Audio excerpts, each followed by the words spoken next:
এখানে কাটাকুটি বসি বানায়, বসি দিয়ে কয়েল তৈরি হয়। সমস্যা যে ঠান্ডা, জ্বর, কাশি সব হয়ে যেত।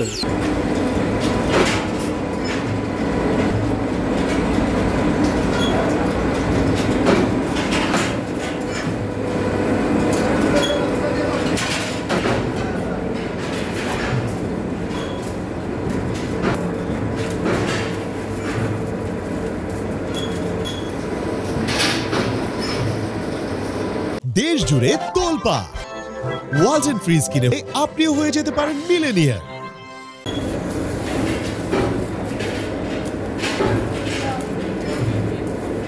ইতিমধ্যে আপনি লক্ষ্য করেছেন সাভারে পরিবেশ দূষণ করে যেসব প্রতিষ্ঠান রয়েছে, যেমন কাঠ পুড়িয়ে কয়লা উৎপাদন করা, তারপরে টায়ার দিয়ে হলো যে তেল উৎপাদন করা, আমাদের অবৈধ ইটাভাটাগুলো ইতিমধ্যে কিন্তু আমরা পর্যায়ক্রমে ঘুরিয়ে দিচ্ছি।